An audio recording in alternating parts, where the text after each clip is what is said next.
يا رجائي يا رجائي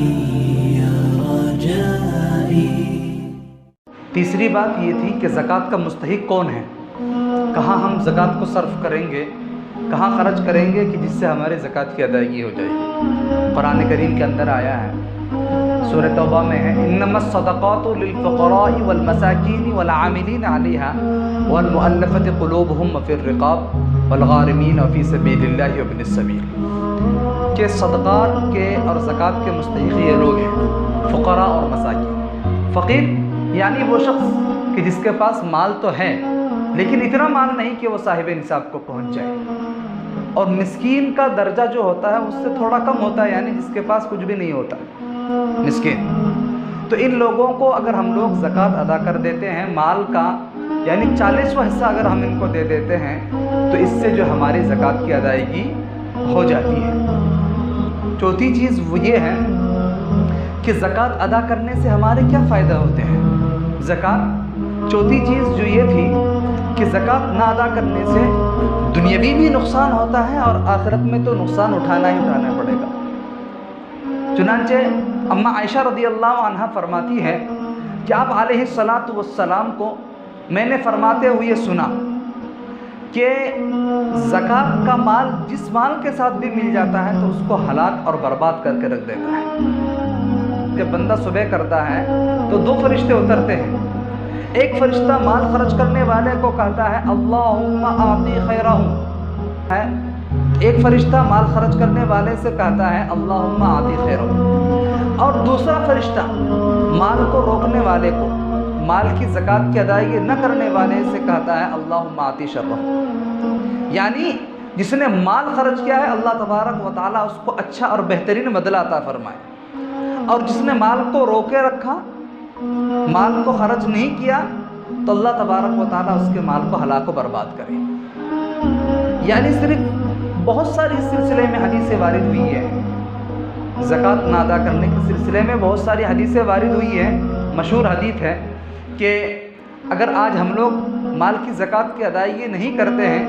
تو یہی مال جو ہے ہمارے خلاف قیامت کے دن گواہی دے گا۔ قیامت کے دن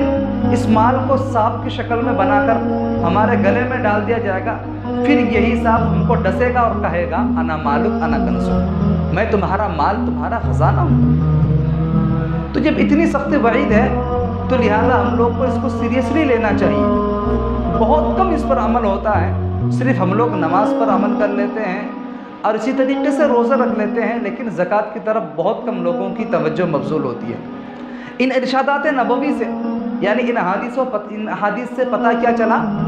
جہاں یہ حدیثیں گواہی دیتی ہیں کہ اگر زکوٰۃ ادا نہ کیا جائے تو اس کی بہت بڑی بڑی مصیبتیں آتی ہیں۔ چنانچہ دنیا کے اندر بھی دیکھا جاتا ہے کہ اگر ہم لوگ مال کی ادائیگی نہیں کرتے ہیں، یعنی اس لالچ اس امید میں کہ مال کے اندر جو ہے کمی واقع نہ ہو جائے، غیر شعوری طور پر آدمی کو مال کا نقصان کا خمیازہ بھگتنا پڑتا ہے، مال کے نقصان کا خمیازہ آدمی کو بھگتنا پڑتا ہے، اور آدمی کو اس کا احساس بھی نہیں ہوتا کہ میرا مال تھا، بہت زیادہ مال تھا لیکن کہاں چلے گیا، آدمی کو اس کا احساس نہیں ہوتا ہے۔ یہ سب چیزیں دیکھنے کو ملتی ہیں، اور اسی طریقے سے مال آدمی کا ختم ہو جاتا ہے، آدمی کو اس کا احساس نہیں ہوتا ہے۔ تو زکوٰۃ دینے سے ہم لوگ سمجھتے ہیں کہ مال کے اندر کمی ہوتی ہے، حالانکہ آپ علیہ الصلاۃ والسلام کا فرمان ہے کہ ما نقصت صدقۃ من مال، کہ صدقہ دینے سے مال کے اندر کمی واقع نہیں ہوتی ہے، بلکہ مال کے اندر اور بڑھوتری کرتا ہے، وہ اضافہ کرتا ہے کہ صدقہ اگر دے دیا جائے